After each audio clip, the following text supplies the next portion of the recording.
मंच के सामने जे भी हमार भाई लोग कुर्सी पे बैठल बानी जा, पीछे हमार कुछ भाई लोग खड़ा बानी जा, सबके पैर छू के प्रणाम करत तनी आ तनी ताली बजा के आशीर्वाद दे दी जा।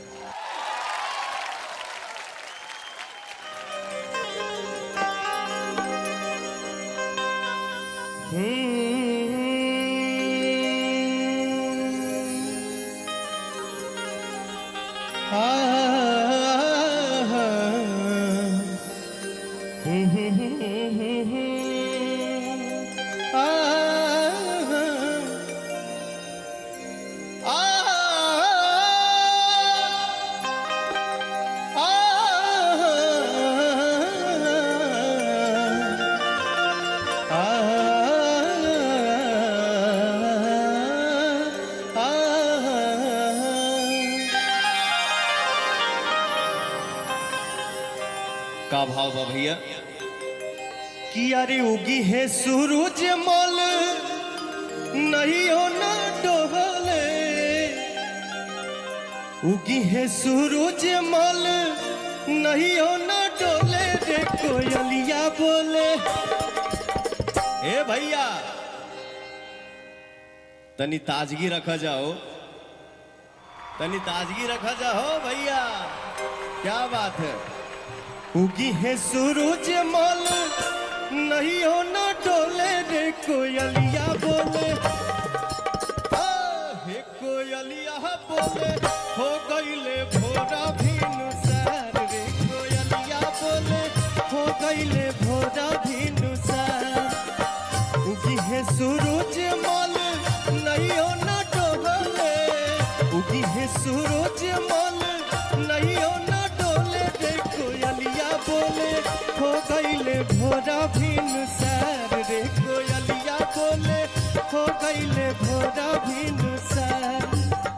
प्रेम से बोलिए एक बार छठी मैया क्या बात है।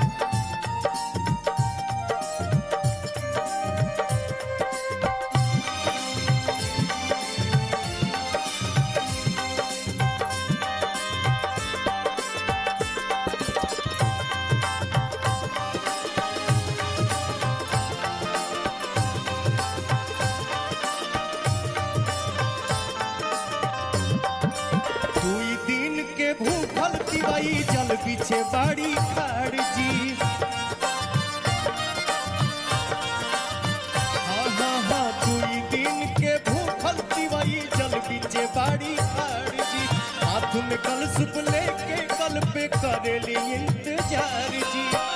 ओठवा झुराई कैले, ओठवा झुराई कैले, मुहवा न खुले, रे कोयलिया बोले हो गईले भोरा भिनुसार, रे कोयलिया बोले हो गईले भोरा भिनुसार।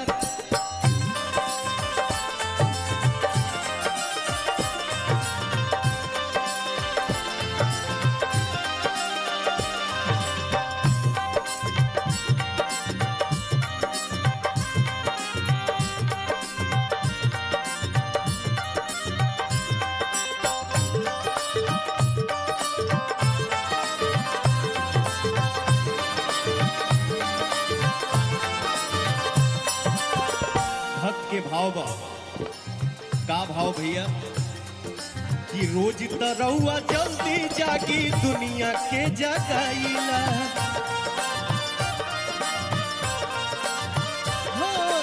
रोज तरौआ जल्दी जागी दुनिया के जगाईला। आज त बदरी हटत नइखे काहे देर लगाईला। लल की किरनिया, लल की किरनिया देखाई गोल गोल, रे कोयलिया बोले हो गईले भोरा भिनुसार, रे कोयलिया बोले हो गईले भोरा भिनुसार।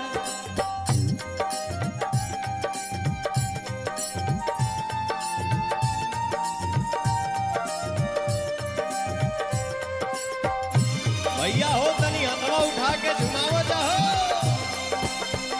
क्या बात है, क्या हो।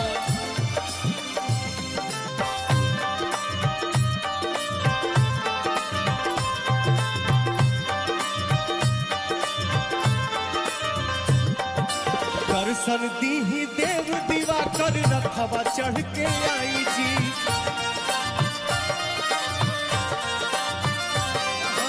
दर्शन दीही देव दीवा कर रखवा चढ़ के आई जी।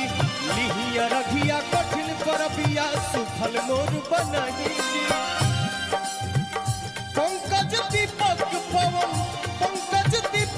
पवन भक्ति रस घोले रे कोयलिया बोले हो गईले भोरा भीनु सार रे कोयलिया बोले हो गईले भोरा भीनु सार।